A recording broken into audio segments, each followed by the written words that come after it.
The national chairman of the All Progressive Congress, Oshiomhole, has fired back at the opposition People Democratic Party over Buhari's statement making waves that ballot box snatchers will be dealt ruthlessly by security agents during the elections. While speaking with journalists, Oshiomhole alleged in 2003 Obasanjo and the presidential candidate of the People's Democratic Party had ordered security agents to shoot at sight during the general elections. According to the national chairman of the All Progressive Congress, they do have no right to question Buhari's statement as they have no value for human lives, considering their history of wasting Nigerian lives in 2003.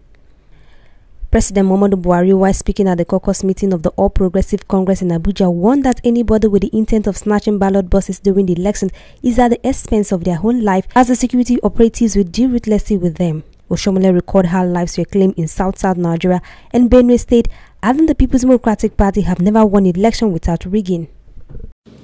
Can you for a moment play back? And I have it on my phone. I will be surprised if you don't have it. And I've told the Minister of Information to play it back on NTA to replay President Obasanjo's statement in 2003, where he said anybody that comes out and he carries OPC label, he should be shot at sight. Any of you remember that? If you don't, I will send it to you, distribute it, and I challenge you to play it in your electronic media. President Obasanjo, in a nationwide broadcast, said Nigerians should be shot at sight. If they are OPC, they should be arrested, and if they resist arrest, they should be shot. He didn't even say if the OPC carried ballot papers. If you are just OPC, that was death penalty. And Atiku was Obasanjo's number 2. This is a nationwide broadcast that we have. I have it on my cell phone. People are distributing it. I ask you, you have a duty to remind Nigerians that this man was a number 2 citizen to that guy. I also know that you have not forgotten that Atiku was the vice president when President Olusegun Obasanjo, as he then was, sent Nigerian soldiers to go and kill and maim and burn down a whole village in Udi in the south. I'm saying Atiku Abubakar was number 2 citizen when his boss, and there is no evidence that Atiku protested against it, when they ordered the killings of people in Odi and even in Zakibia in Benue State. Just to say that they have never valued life. Our president, as a general who fought for the unity of Nigeria, can't afford to see armed thugs killing or threatening the Nigerian electorate. That is the essence of his statement. But Atiku, being a beneficiary and being used to the deployment of thugs as a way of manipulating, discouraging voters, or maiming and killing voters, as has happened before. Play back your editorials, your news coverage. In 2003, how many Nigerians were killed? I have just told you that in my own election, on April 14, in Edo State alone, in one spot, 3 people were wasted at Oba Primary School. Play back, this is a statement of fact. And Atiku was the vice president at that time. So I'm just saying that they have a history of wasting Nigerian lives, and therefore they can't come out and try to twist the honest statement of our president, who says to Nigerians, go out and vote. Thugs will not be allowed to harass you. Thugs will not be allowed to shoot at you.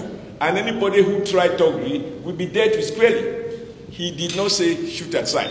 Whereas Atiku and his boss had cause to say shoot at sight. No people carry ballot boxes. If they are just identified as a particular, coming from a particular part of the country, they should be shot aside. And you know, Atiku and Obasanjo never won an election in the Southwest. They never won. So they had to use violence to be able to rig. And one should dismantle violence. PDP has no history of winning. And incidentally, the South Side is referring to things have changed. You have seen what is going on in Akwa Ibom State. You see what is going on in Cross River State. You see what is going on in Delta State. For the first time, PDP will not be able to write results. Nobody will be able to write results. PDP, APC, and any other candidate will have to win every vote. This is the first time PDP is going to contest election without being the commander-in-chief. And that is just their headache. That is just their headache. How could they conduct election when the Obasanjo cannot call the chief of army staff and say, I don't want to hear this story? Go and make sure you rig Oshiomhole out, let him go to court. That is the arrogant manner with which they used to pronounce in moments like this. And here you now have a president that says, I want the people to go and vote. I don't want anybody to disturb them. Anyone who decides to resort to thuggery, who wants to shoot, who wants to perpetrate violence in order to discourage voters, he will be dealt with. Do you have a problem with that? If you give instruction to your security gate man that anybody who wants to jump into the wall and break into your house, that he should be arrested, only a thief will protest. So because Atiku has been used to thuggery, he's used to using the children of the poor for thuggery, he's totally uncomfortable. So I affirm that we stand with the president in his commitment to guarantee free and fair election, free of violence, free of manipulation, and free of cheating. It will be one man, one vote. Atiku will have only one vote. He can do nothing about that. And President Muhammadu Buhari will have only one vote. Nobody can do anything about that. I, as chairman of APC, I have only one vote. And even secondus cannot have second vote. He has only one vote. And there is nothing they can do about that. And by the special grace of God, around this time on Saturday, Nigerian people will have made their decision in full peace and freedom.